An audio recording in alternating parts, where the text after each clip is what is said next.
it's the old radio thing of I can hear my big booming voice on the big sexy microphone. Well, then you should wear your headphones. Yeah, I know, but it's all right. You should. And we're on television. Just because on television they don't wear headphones. We're not on television. We're on usually internet. There's a thing in my ear where the director's telling me to just ignore what he's saying and to continue on. That's what the headphones are. Actually, is running a critique of everything I say. That's stupid. Why is he saying that?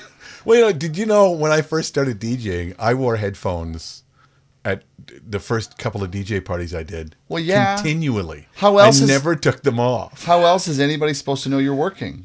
Well, that plus, once again, I worked in radio first. Mm-hmm. So if I can't hear myself in my headphones, they certainly aren't coming out of my speakers. Well, and be accountable for your cans. You don't want to just leave them laying around somewhere. The next thing you know, you got to do something, and you don't have. Did you put them on to talk? Right, exactly. Hello, everyone. Every single Did you really? Every single time. That's awesome. I kept them around my neck, and when I talked, I put my headphones on. I wish you had video of that. Was it at least cold out? I have zero video of me when I was younger doing this, and I wish I did, because you're right, it would be really fun, because I did some really weird, stupid stuff right down from that. Well, plus, when I was doing that, I would always turn my back to the group or duck behind my gear, because you're supposed to be doing it from a booth. You're not supposed to be looking at a room. You're like, So it would be like, it's time to announce. I'd hit the song and I'd turn around. Hello. I'd turn back around and I'd take out my headphones and I'd put it down, or I'd duck behind. Wow. It's in my head. It's like I had to be in a booth. It's like you're an old time Sia. Just put you up against the wall. Hey, everybody. Welcome to this great fun time. Hi, it's the Bill and Jason Show. I'm Bill. That's Jason. What he says. Timing is all way off here. Yeah, honestly. No, you just did a wedding in Iowa, and you announced it as probably, you said, going to be one of my last big wedding events. I doubt that. I really do. I mean, I think you're too good to not want to continue to do big wedding events as an entertainer, but yeah, I'm not. I guess I'm just not actively pursuing it. Whatever comes in, I may consider, because it's fun to do. As I build the coaching hour empire kind of thing. Coachinghour.com. But I think go to coachinghour.com. More important than that, though, is that this was. Well, there's nothing more important than coachinghour.com. This event was number one of the events that I had the most to overcome, and simultaneously it was one of my best performances I've ever done in my career, according to me. Okay, I'm good with that. Yes. Yep, one of my best performances and the most I had to overcome. You see, because the situation is that there was weather coming through and we were under tents. There's always weather coming through. Yeah. What do you mean? We were under tents, so this whole thing was happening under tents. There was a dining tent, and there wasn't big enough to hold actually all the people. So some people were going to be sitting outside the tent. Ugh. And so, but there was a bar area, this little bar area where people could go in and seek shelter. There was a tornado watch. So there was a garage and a basement people could retreat to in the event it turned into a warning. A tornado watch is happening in an outdoor event. Yes. And so we changed the itinerary quickly. There was no more appetizer hour, or cocktail hour. It was get everyone fed as fast as possible so they could all find a place to sit down to eat. Because remember, not everybody has a place to eat under the tent. They're going to have to go into the building and kind of go off into some other places. Well, during the warning, what do you mean by weather? Was there wind? Was there rain? Or just cloudy and you were hoping it wasn't going to happen? Well, now that we have access to weather radar, it's like having the weatherman right there. Hey, take a look at this. You see this band? This is going to wreak havoc on your event. Please tell me that's what you were doing. Hey, welcome to the wedding. And over here, you'll see in, we've got a cold right there. Completely relaxed. Because see, this is red and it's been breaking apart. No, I didn't actually. Okay. But it was. But I guess kind of the overall theme of everything as I reflect on it is that I do my best work when I disappear. Kind of like I used to disappear behind my booth or turn my back to the audience. Really, not exactly. No, actually, not at all. Okay, you're gonna have to be more specific. So a little bit cryptic, right? Because it's like you're performing. How can you perform best when you disappear? Okay. Because to put it before I even tell the story. Well, yeah, because we want to hear the story of actually what happened. The context of all of this is that it didn't occur to me until the event was over and I was packed up and I was back in my room that I had not thought about myself since I got dressed that morning. As opposed to... I didn't think about what do they think of me. I didn't think about, like, how am I doing? Am I doing this right? Did that go well? Did that go badly? Did that go really great? Did that go... Like, the inner dialogue that goes on, like, every time you turn off a mic, then you have this dialogue that's, like, talking about how that went, what's going to happen next, and how this is going, what's their opinion, and what do they think, and why wasn't she smiling enough? It's the performer's insecurity. It's all over the place. Or at least in, me, my pleaser, will, like, be going off, like, are they don't really look pleased. They don't look pleased enough. I mean, they didn't really laugh. They just kind of chuckled. I don't think they're really happy enough. That'll be like going on. Right. And it was absent. It was absent the entire time. Wow. It was incredible, which gave me, I believe, that's what really facilitated giving me my best performance. I was all of my energy was focused on just the job at hand, which was to relax 500 people and tell them that it's okay for us to sit under a tent in pouring rain and lightning and thunder. There was lightning? For 6 hours. Oh my God. Yes. So you're in a metal tent with lightning and rain, and they're soaked from the feet up. No, fortunately, I think our only saving grace, other than just like, making the space like, hey, basically getting agreement like, we're not going to let a little thunderstorm ruin our good time, are we? No, we're going to celebrate no matter what. Yeah, so they're all in. We're celebrating no matter what. We've established that agreement like early in the night, okay? And then recreated that several times throughout the night, like during the speeches where I had to ask, we turned the volume up on the speakers full blast, and I asked the maid of honor, please shout so they can hear you, because the rain was pelting the tent so much, it was like, shh. A din of noise. How many people were at this wedding? The kind of noise when you turn to the person next to you, you go, hey, what do you think of that? And you're like, why are you so soft? Because it doesn't occur to you as loud. Right. It was like that. And it was just kind of like, okay, well, we're just going to be like, there's nothing wrong here. And then like, and thunder would accentuate the speeches, and there'd be flashes of lightning and stuff like that. And then these downpours would just happen like every 25 minutes and just pour and thunder and lightning. And then it'll like let up. And then it would pour and thunder and lightning. And this was through the entire event. And we did everything. We did the love story. I listened back to it. I didn't like the way that I was shouting, but I think in the moment it seemed like I had to be heard, because I had, again, the rain pelting on the tent. They came together and it was romantic! Romantic!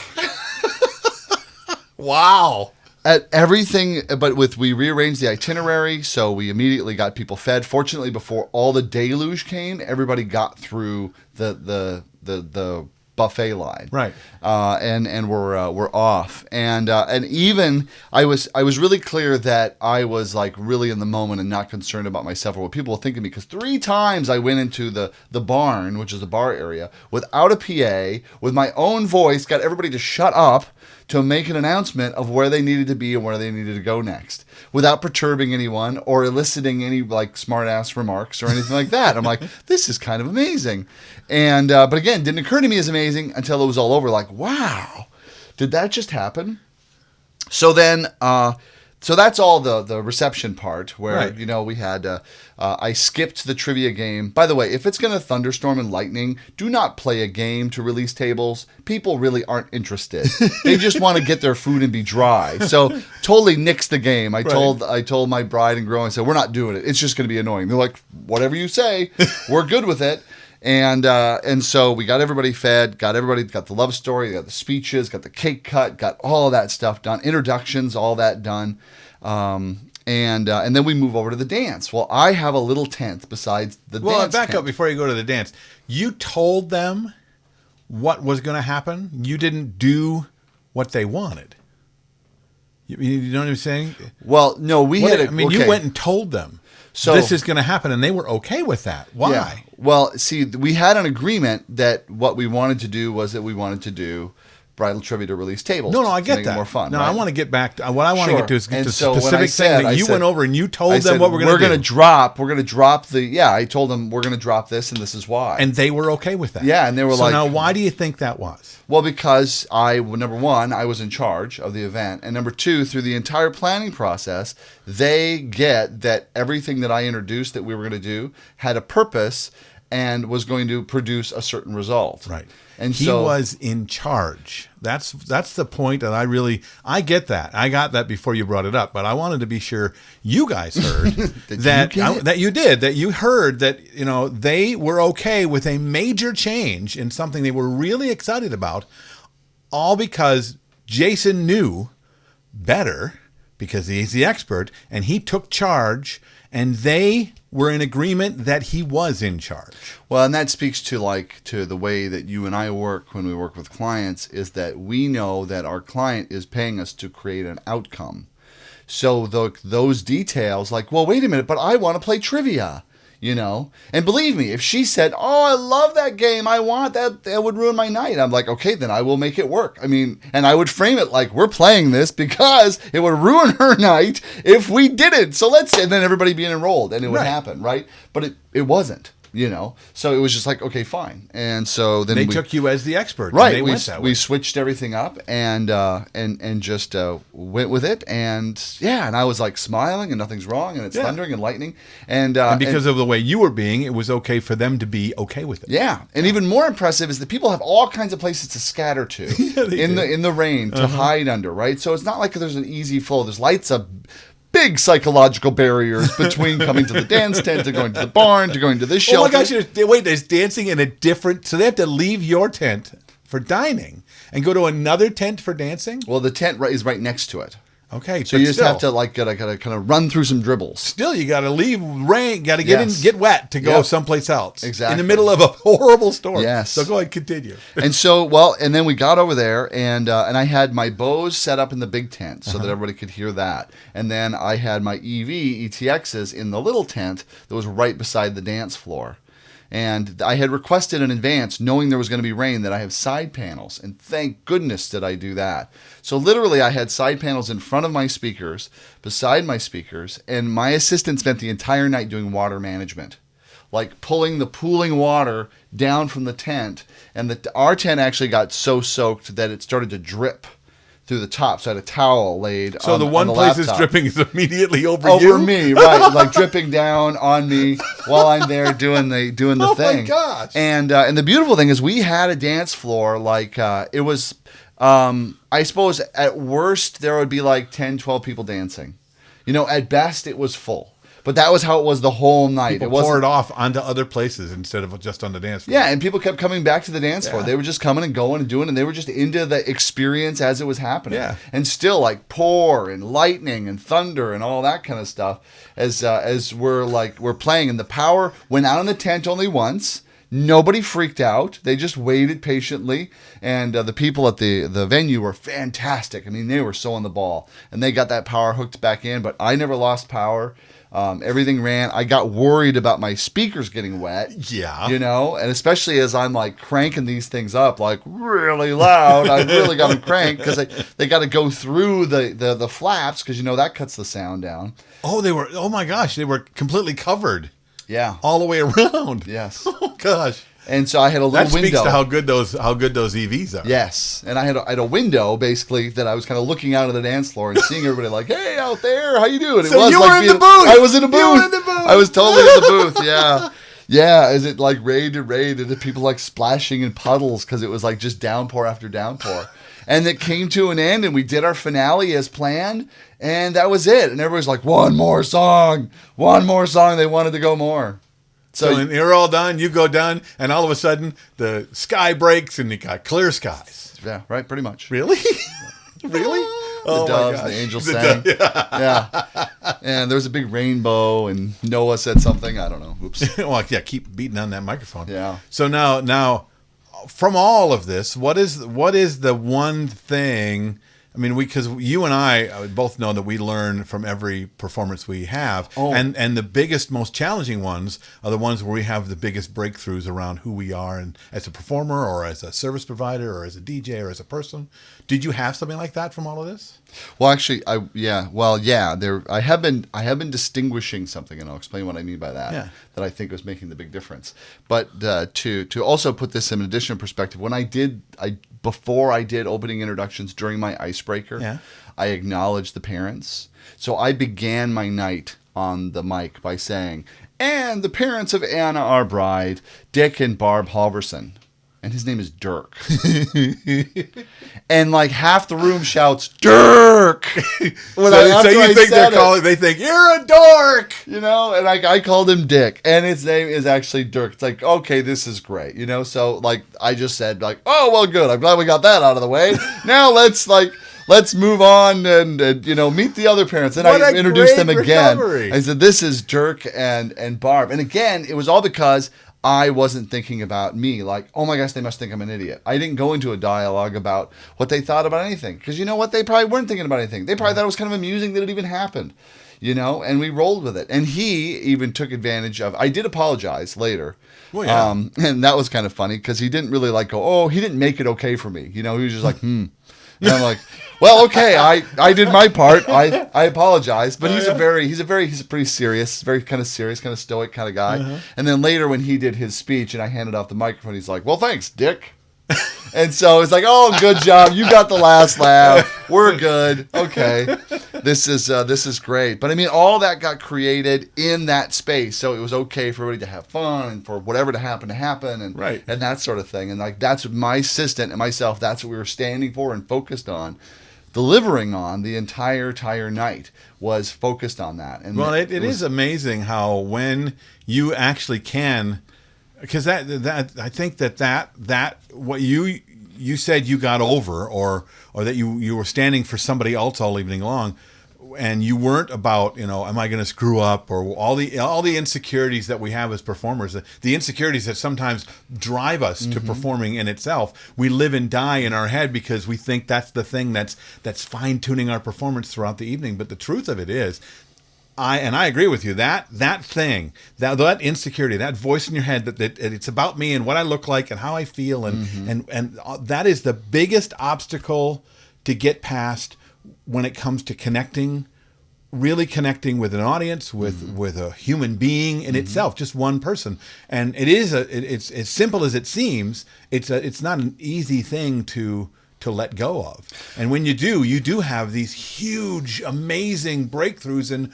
who you are for an audience, and these performances are just amazing. Well, really where it came from for me is that I happened to start I saw a quote by Brené Brown, you know, who did the TED Talk on being vulnerable. Right. And also recognizing like the degree to which there's like this already existing conversation about shame in our culture. Right. Here in American culture, big time. Like, I'm not good enough is a default way to go. It's kind of something that's part of our culture, right? Right. So I started to really look at, as through a series of different synchronicity type events, I started to look at like how often like I would go to shame. Like right now I could be ashamed of myself because my dog is yapping and the studio door is open and I didn't close it before we began, right? Yeah, we call him Cujo.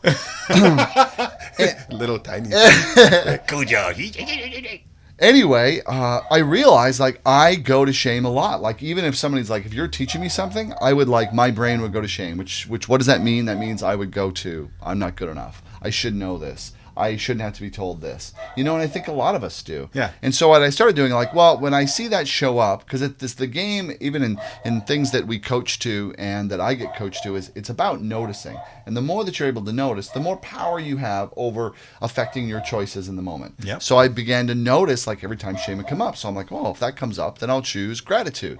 So I had just been practicing choosing gratitude. And I've been doing that for about a week. A week and a half before this event came up. And there wasn't anything like, okay, now this is an event and I've been doing this, so this is going to happen. I had no expectation. I'd just been kind of like experiencing life differently, though I couldn't really explain what that differently would be like. But it was more pleasant, certainly more relaxed, much less angst, because I have performer's angst all the time, or just insecure angst. Yeah. You know, I think we all do. Yes. My friend Christopher put it best, that somewhere between narcissism and complete self-doubt, in between there is where art happens. Yeah. You know, like, this is horrible. This is genius. This is horrible. This is genius. I should do this forever. I should get $1 million. They should hang me for this. You know, somewhere between those two things, art gets made. Yeah. And it was really out of that. It was out of the process of like really giving up that shame, so that the conversation just wasn't coming up. It's all in what you look for evidence for. Yeah. And I actually wasn't looking for evidence for anything. I was generating. So I wasn't looking for evidence that I suck, which I've spent a career looking for evidence that I'm not good, or looking for enough affirmation from my clients. Like if they knew how much I really needed, they'd be like, forget it, just go away. Because we don't have that much. We never have that much. You're a black hole. It's like, what? You gotta love me enough. Yeah. You know, I don't think they really loved me. You know. Yeah, well, I can see that in myself, and I'll bet all of you can see this sort of thing in yourself as well. And what do you think? This subject that was brought up at the end here, I think, is 2 or 3 podcasts altogether, and something it really is. I mean, it really is a big deal. Into a miniseries, and it is something that we could look at. We should, and I think we will look at it in a more detail over the month, so as we talk about it, because it is a big thing, and I'd like to know what you think. I'd like to see how you've seen that show up for you, and if you could tell us in the comments or email us or message us, that would be really awesome. Be sure to tell more people about the show and like us on Twitter. Well, or one other thing is that if you hear an access in this, like, oh, that sounds like me, that sounds like my experience, I'm going to try giving that up. Like if you're going to actually take on, like, I'm going to try noticing when I go to the thought pattern that I'm not good enough and everything that shame shows up, and then like to choose something else, and you start doing that, and that starts making kind of changing the way you experience life, let us know. I'm dying to hear that. Yeah, and you know, at coachinghour.com. And then there's that. Thanks, Captain Plug. Well, no problem. I'm trying not to feel ashamed that I did that. So how about we just see you next time? There's no shame in that, right? Okay, take care, guys. Broadcasting from high atop planet Earth at a rate of 96 kilobytes sampled per second over the interweb in an effort to stop glorifying being busy. This has been an entertainment experience production.